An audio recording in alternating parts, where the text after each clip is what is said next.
आज बात होगी एक खोपड़ी की, जिस खोपड़ी को आदरणीय मोनू भैया जब तरुणावस्था में थे तो कहीं से लेकर के चले आए थे साहब श्री के पास, और वो खोपड़ी क्या क्या खेल दिखाया, वो खोपड़ी क्या क्या रंग दिखाया, इस संबंध में हम आप आज जानेंगे।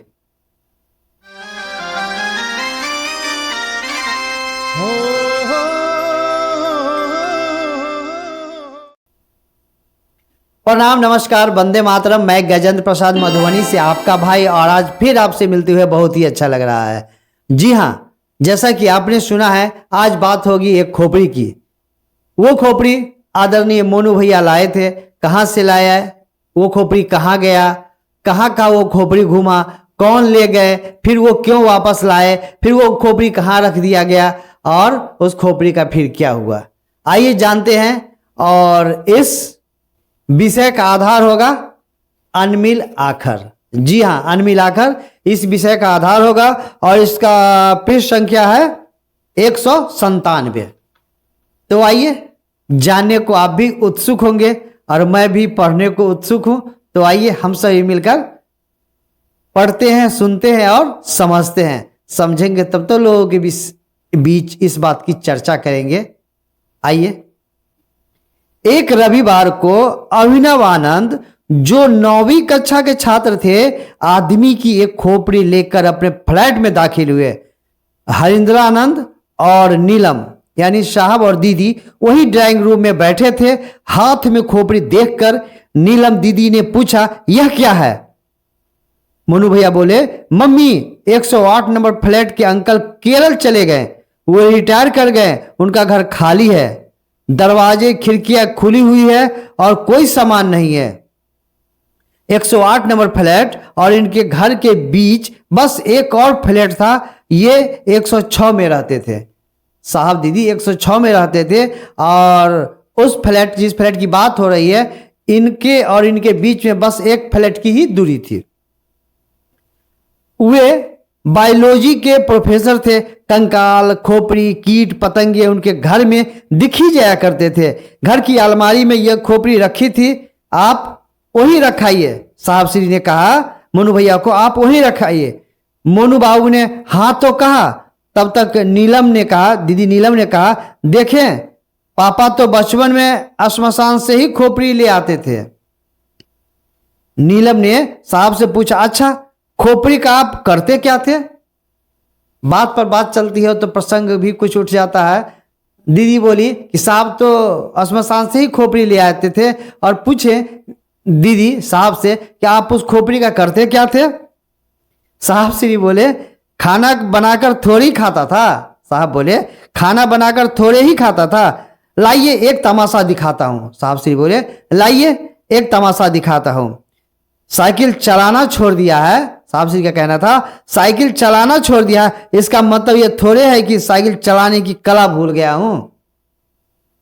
मोनू बाबू चक्कलस मारने निकल चुके थे।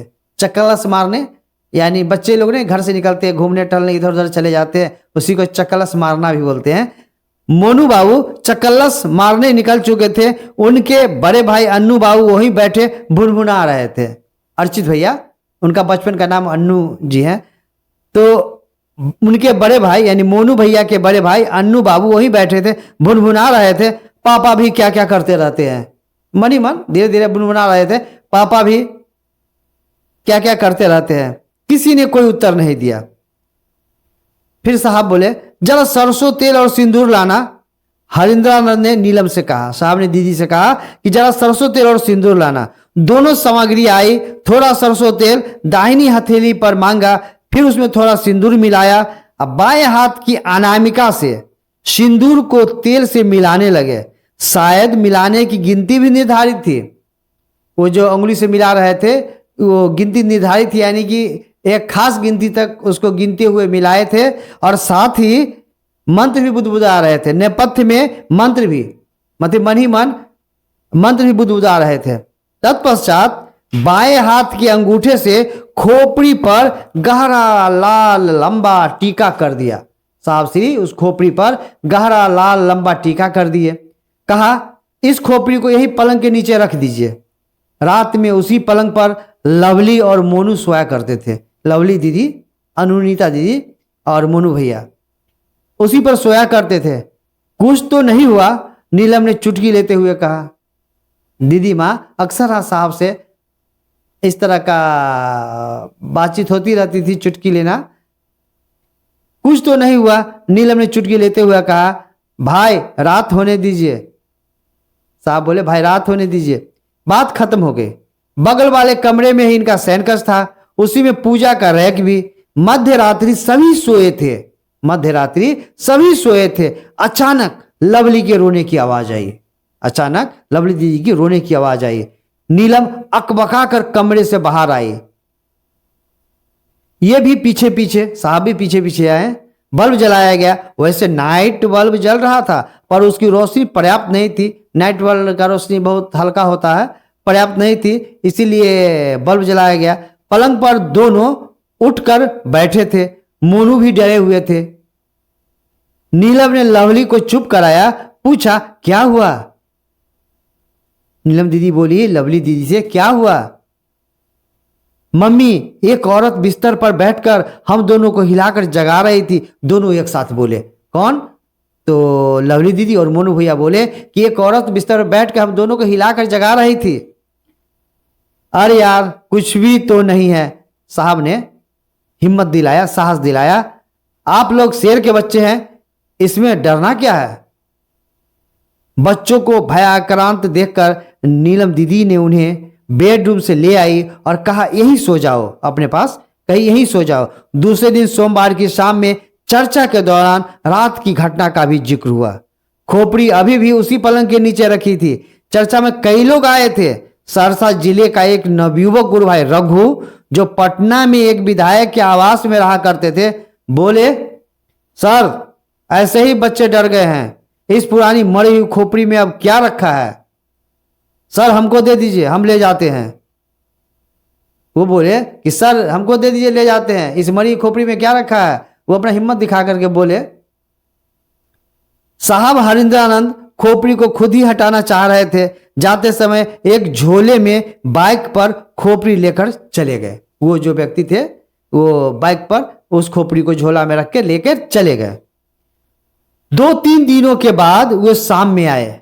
वही व्यक्ति जो खोपड़ी लेकर गए थे, 2-3 दिनों के बाद वो शाम में आए, घबराए और परेशान। आवाज निकल नहीं रही थी उनकी, पर किसी तरह बोले सर खोपड़ी ले आए हैं। आवाज निकल नहीं रही थी, फिर भी घबराए हुए बोले सर खोपड़ी ले आए हैं।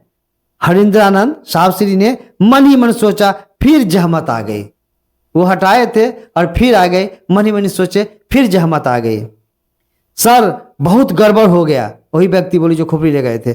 सर बहुत गड़बड़ हो गया। आज हम बाहर निकले हुए थे, डेरा लौटे तो पता चला कि दिन में मेरे रूम में आग लग गई और सब कुछ जल गया। बहुत मुश्किल से आग बुझी। आपको खोपड़ी नहीं ले जाना चाहिए थी। साहब से ही बोले आपको खोपड़ी नहीं ले जानी चाहिए थी। आदमी को जोश में होश नहीं खोना चाहिए। बिल्कुल सही बात। जब सभी बातें की जानकारी हो तभी कोई काम करना चाहिए, नहीं तो वो प्राणघाती भी हो सकता है।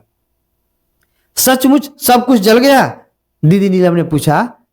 क्या सचमुच सब कुछ जल गया? बहुत सामान तो नहीं था। मेरा टेप रिकॉर्डर भी जल गया। मैंने उसमें कुछ पैसे छुपा कर रखे थे। वो व्यक्ति बोले कि मेरा टेप रिकॉर्डर भी जल गया, उसमें कुछ पैसे भी छुपा कर रखे थे।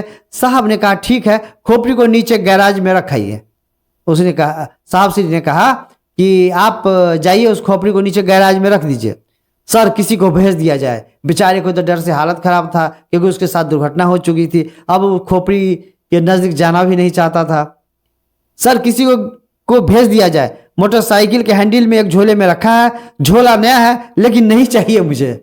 इतना घबराया हुआ था बेचारा कि नया झोला भी लेना नहीं चाहता था और खोपड़ी को उसी झोला में लाया था। झोला नया है लेकिन नहीं चाहिए मुझे।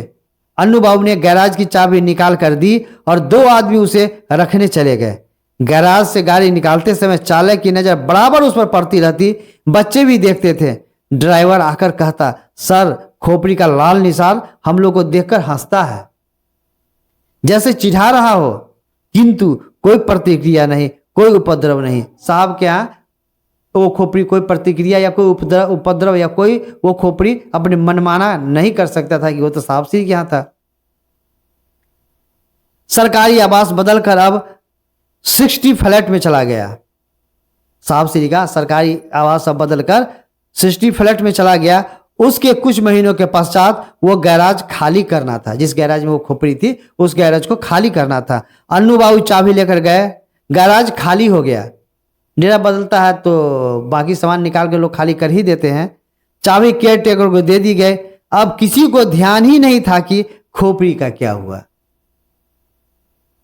तो हम सभी जाने कि मोनू भैया खेल खेल में पड़ोसी के घर से वो खोपड़ी लेकर के चले आए थे और वो खोपड़ी साहब के यहाँ भी उनके दोनों बच्चों को डराया। जो उस खोपड़ी को लेकर चला गया, जिसको कि कहावत है ना कि जाने ढोर का मंतरना और गेहूं से पंगा लेना, वही हाल उनका हो गया। जानते समझते कुछ नहीं थे, ढिठाई दिखाकर ले गए खोपड़ी, उसका परिणाम को भोगे वापस फिर साहब को ला कर दे दिए। और वो खोपड़ी भी फिर न जाने क्या हुआ नहीं हुआ, उस खोपड़ी को कौन ले गया, क्या हुआ, या उसी गैरेज में रह गया, इसका कुछ अता पता नहीं है। तो इस तरह हम देखें साहब के जीवन में घटित एक घटना से परिचित हुए। इसी तरह मैं आपको साहब श्री के जीवन में घटित घटना, जिसका आधार वही अनमिल आखर और आओ चले शिव की ओर होगा, उससे मैं आपके बीच बताता रहूँगा, पढ़ता रहूँगा, सुनाता रहूँगा। मैं भी समझूंगा, आप भी समझिए और लोगों को भी समझाना है। तो आप सभी को यदि अनमिल आखर नहीं है तो खरीद लीजिए और आओ चले शिव की ओर, ये दोनों पुस्तक हम लोगों के पास निश्चित रूप से रहना चाहिए और पढ़ना चाहिए। तो चलिए फिर कभी मिलते हैं किसी अन्य वीडियो में। तब तक के लिए आप सभी को फिर से प्रणाम, नमस्कार, वंदे मातरम। और हाँ, शिव हमारे गुरु हैं, जन जन के गुरु शिव हो, इस निमित्त हमें शिव कार्य करते रहना है, लोगों को बताते रहना है कि शिव हमारे गुरु हैं। आपके भी गुरु शिव हो सकते हैं और वो भी शिव कार्य करने लगे, ऐसा मेरा प्रयास होना चाहिए।